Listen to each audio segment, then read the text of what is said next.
लूणा कहता है कि आत्मा को और परमात्मा को, ईश्वर को, ब्रह्म को, उनको ना तो कोई साबित किया जा सकता है और ना कोई उनको सिद्ध किया जा सकता है। ये सिद्ध करने में भी नहीं आते हैं और साबित करने में भी नहीं आते हैं। यदि चाहे साबित करने का और सिद्ध करने का चाहे हम कितना ही प्रयास क्यों ना करें, परंतु ये साबित नहीं होगा। और जब साबित करेंगे हमें किसी तरह का आधार पर, तो भी ये साबित होकर भी साबित नहीं होगा। जो साबित है वो सत्य नहीं है। ना तो मैं उनको सिद्ध कर सकते हैं और ना हम खुद को भी सिद्ध नहीं कर सकते। आत्मा, परमात्मा, ब्रह्म, ईश्वर को भी सिद्ध नहीं किया जा सकता और खुद को भी सिद्ध नहीं किया जा सकता। आत्मा, परमात्मा, ईश्वर, ब्रह्म को किसी के साथ जोड़कर सिद्ध किया जा सकता है, ऐसे सिद्ध नहीं किया जा सकता। जो आत्मा, परमात्मा, ईश्वर, ब्रह्म को सिद्ध करते हैं वह किसी से जोड़ते हैं। वह लोग जो आत्मा को सिद्ध करते हैं, परमात्मा को सिद्ध करते हैं, वह ये कहते हैं कि परमात्मा सबसे शक्तिशाली है और बहुत शक्तिमान है और सब कुछ परमात्मा है।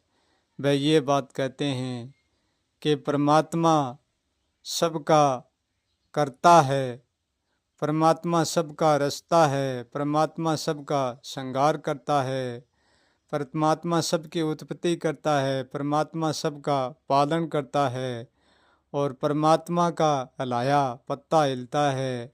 परमात्मा के बिना कुछ भी नहीं होता है, इसलिए परमात्मा सब कुछ करता है। परमात्मा निर्गुण है, सरगुण है।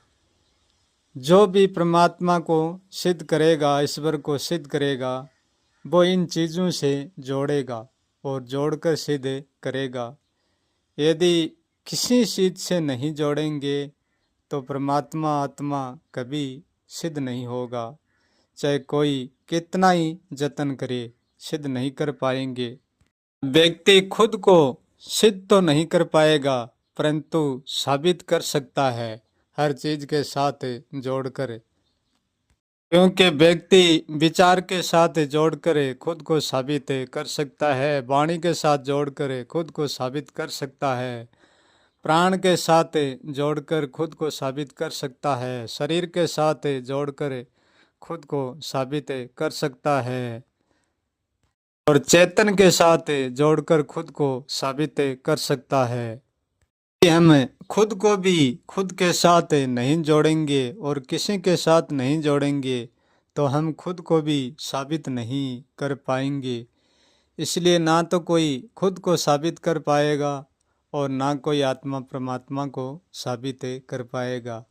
ये एक तर्क है और ये मिथ्या ही बात ही, दोनों ही मिथ्या ही।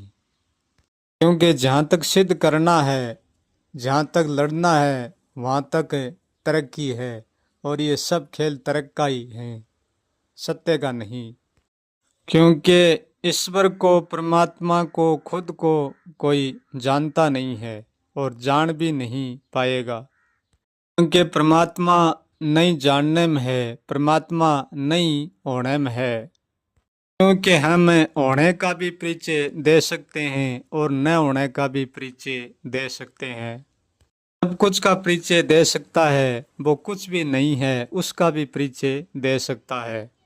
जहाँ तक हम जानते हैं और जहाँ तक हम मानते हैं वहाँ तक परमात्मा नहीं होता है। परमात्मा किसी के विचार में, किसी के अनुभव में, किसी के कर्ता में नहीं उतरता। सचमुच में परमात्मा का और खुद को सिद्ध करने का कोई उपाय नहीं है और जहाँ तक उपाय है वहाँ तक हम सिद्ध नहीं कर पाएंगे और यदि सिद्ध कर पाएंगे तो वो एक झगड़ा होगा, वो एक तर्क होगी, उनसे ज़्यादा कुछ भी नहीं। क्योंकि परमात्मा के साथ भी कोई भेदभाव नहीं कर सकता और खुद के साथ भी कोई भेदभाव नहीं कर सकता। हम भेदभाव करते हैं जहाँ ना तो हम खुद होते हैं और ना वहाँ परमात्मा होते हैं। अब जहाँ हम खुद भी नहीं होंगे तो वहाँ परमात्मा कैसे हो सकता है। जहाँ हम है वहीं परमात्मा है, तो हम तो भेदभाव में है, तो फिर परमात्मा ही भेदभाव में हो गया, तो हम और परमात्मा में कोई भी फर्क नहीं है। जहाँ सारा भेदभाव मिट जाता है, जानना और न जानना, होना और न होना सब समाप्त हो जाते हैं। जहाँ कुछ भी नहीं बचता है, ना है जानना सब समाप्त हो जाते हैं, कुछ भी नहीं बचता है। जहाँ सारा झंझट खत्म हो जाते हैं, कुछ भी नहीं बचता। को मैं को तू न, ना कोई परमात्मा ना कोई आत्मा, कुछ भी नहीं बचता है। जानने से परे अजानना है, और जो मैं बात कर रहा हूँ वो जानने और अजानने के परे की बात है। ये जानने में नहीं आती है और नहीं जानने में भी नहीं आती है। कुछ भी नहीं होता है और जब सब कुछ समाप्त हो जाता है, हम कुछ भी नहीं जानते हैं।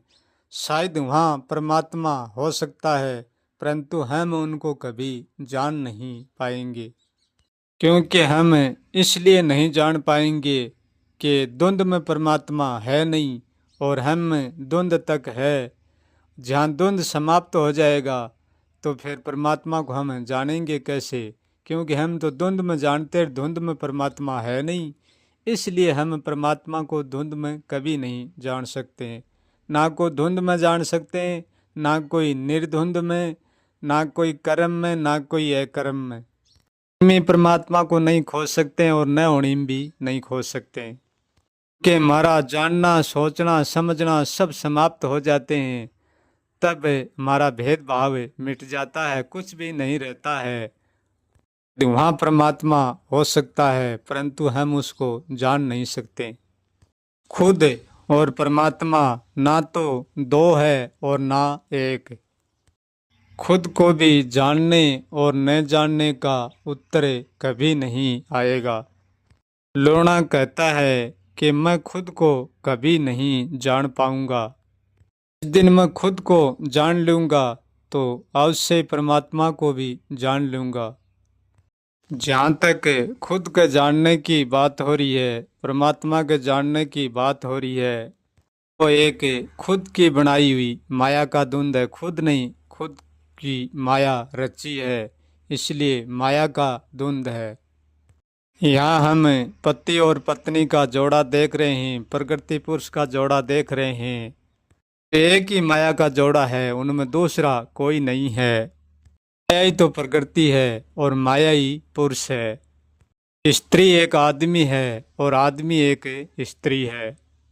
पुरुष प्रकृति को कभी भी दो समझने की भूल मत करना। नहीं, ये दो पहलू है, सिक्का एक ही है। जिस माया ने परमात्मा बना रखा है, जिस माया ने खुद को भी बना रखा है, क्योंकि माया कभी भी परमात्मा को पा नहीं सकती। इसलिए नहीं पाती कि माया जिसको पाती है इसको खोती है। इसलिए परमात्मा खोया नहीं जाता, पाया नहीं जाता। इसलिए माया एक अंग में पत्नी, दूसरे अंग में पति।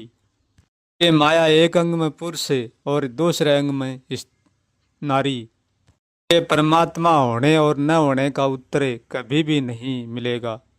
जहाँ तक परमात्मा होने का और न होने का उत्तर मिलता है, वहाँ तक माया का ही उत्तर है, दूसरा कोई भी नहीं उनमें।